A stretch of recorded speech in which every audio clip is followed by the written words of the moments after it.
Hi, എല്ലാവർക്കും നമസ്കാരം. നിങ്ങളുടെ നാട്ടിലെങ്ങനെ നല്ല മഴയാണോ? ഇവിടെ പൊരിഞ്ഞ മഴയാണ്. രാത്രി മുഴുക്കം നല്ല മഴയായിരുന്നു. ദേ കിടക്കുന്ന കണ്ടില്ലേ, ഫുൾ അളിപൊളിയായിട്ട്. വണ്ടിയൊന്നും അകത്ത് കയറ്റാൻ വഴിയില്ല. അപ്പോൾ ഇന്ന് രാവിലെ ചെറിയൊരാക്കമുണ്ട്. കാലത്ത് മഴ പെയ്തിട്ടില്ല. സാധാരണ ഈവനിങ് 3 മണിക്ക് ശേഷമാണ് പെയ്ത് തുടങ്ങുന്നത്. ഇവരെല്ലാം ഭക്ഷണം കഴിച്ച് റെസ്റ്റിലാണിപ്പോൾ.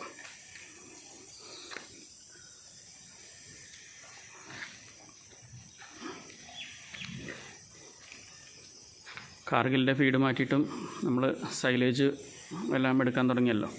TMR രൂപത്തിലാണ് നമ്മൾ ആൾറെഡി കൊടുത്തുകൊണ്ടിരിക്കുന്നത് ഫീഡ്.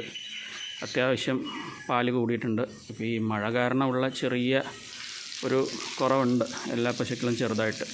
പിന്നെ ഈ മഴ ഒന്ന് ഒതുങ്ങിക്കഴിഞ്ഞാൽ പാല് വീണ്ടും സെറ്റാകുമെന്ന് വിചാരിക്കുന്നു. കുറഞ്ഞത് ആൾമോസ്റ്റ് കൂടി വരുന്നുണ്ട്. എല്ലാവർക്കും അങ്ങനെ ആയിരിക്കും വിചാരിക്കണം.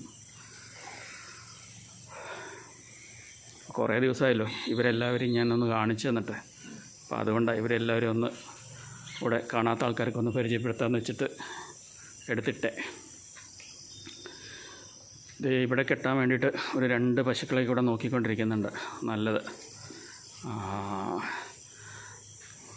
അവിടെ നമ്മുടെ തമിഴ്നാട്ടിലുള്ള ബ്രോക്കർമാർ നോക്കിയിട്ട് ഇട്ട് തരുന്ന വീഡിയോസൊന്നും നല്ല പശുക്കളെ കിട്ടിയില്ല. അപ്പോൾ ഒന്നുകൂടെ വെയിറ്റ് ചെയ്യാമെന്ന് വിചാരിച്ചു. വെറുതെ ഏതെങ്കിലും പോയി എടുത്തിട്ട് ബുദ്ധിമുട്ടുണ്ടല്ലോ. കുറച്ച് മോക്കയറും കൂടെ വാങ്ങി വെച്ചിട്ടുണ്ട്. ഒരെണ്ണം 40 രൂപയാണ് ഇവിടെ കിട്ടുന്നത്. നിങ്ങളുടെ അവിടേക്ക് എന്താ വില? ഇതിൽ കുറച്ച് ആൾക്കാർക്കും കൂടെ മാറ്റിയിടാനുണ്ട്. കുറച്ച് ആൾക്കാർ ഭയങ്കര വികൃതിയാണ്. ഈ പുൽത്തൊട്ടിക്കകത്തെല്ലാം കയറി നിൽക്കും. വഴുതി തെന്നി വീഴാൻ പോകുന്ന കണ്ടീഷനില്ല. ചെനപ്പശു എങ്ങാനും വീണകത്ത് കൂടിയും കഴിഞ്ഞാലേ ഭയങ്കര ബുദ്ധിമുട്ടാണ്. അപ്പോൾ അതുകൊണ്ട് ഇത്തിരി ബുദ്ധിമുട്ടുള്ള പശുക്കളുടെ എല്ലാം മൂക്കയർ മാറ്റുന്നില്ല.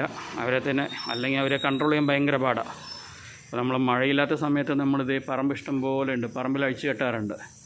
അപ്പോൾ ഇവർ ഭയങ്കര കുസൃതിയാണ്. കെട്ടി പുറത്തിറക്കിയതും ഇവർ ഓടാൻ തുടങ്ങും. നമ്മുടെ കൺട്രോളിൽ കിട്ടില്ല. മൂക്കയറാണെങ്കിൽ ചെറിയൊരു പിടുത്തം കിട്ടും. അപ്പോൾ കുറച്ച് വികൃതികൾക്ക് മാത്രം മൂക്കയർ വെച്ചിട്ടുണ്ട്. ബാക്കി എല്ലാവരും ഒന്ന് പതുക്കെ മാറ്റിവിടും. പിന്നെ ആൾമോസ്റ്റ് പൊട്ടി വരുന്നത് കംപ്ലീറ്റ് നമ്മൾ മാറ്റി മൂക്കയർ തന്നെയാണ് ഇടുന്നത്. ഇതിപ്പോൾ നമ്മൾ ലീസിനെടുത്ത സ്ഥലമായതുകൊണ്ട് ഇപ്പോൾ നമ്മുടെ സൗകര്യത്തിന് ഇതേമാതിരി ഗ്രില്ലൊന്നും വെക്കാൻ പറ്റുന്നില്ല. ഇതിപ്പോൾ നമ്മൾ വന്ന ശേഷം വെച്ചതാണ്. അപ്പോൾ ഇതിൻ്റെ അടിയിൽ കൂടെ പൈപ്പ് കാര്യങ്ങൾ വെച്ചിട്ടുണ്ട്. അവരിവിടെ വെക്കാൻ വേണ്ടി സമ്മതിക്കുന്നില്ല മീൻസ് നമ്മളിനി ഇവിടെ നിന്ന് എടുത്തുകൊണ്ട് പോകുന്ന സമയത്ത് ഇതെല്ലാം ബുദ്ധിമുട്ടാണ്. ആൾറെഡി ബൗൾ തന്നെ പോകുന്ന സമയത്ത് എടുക്കാൻ പറ്റുമോ എന്നറിയില്ല. ആൾറെഡി കോൺക്രീറ്റൊക്കെ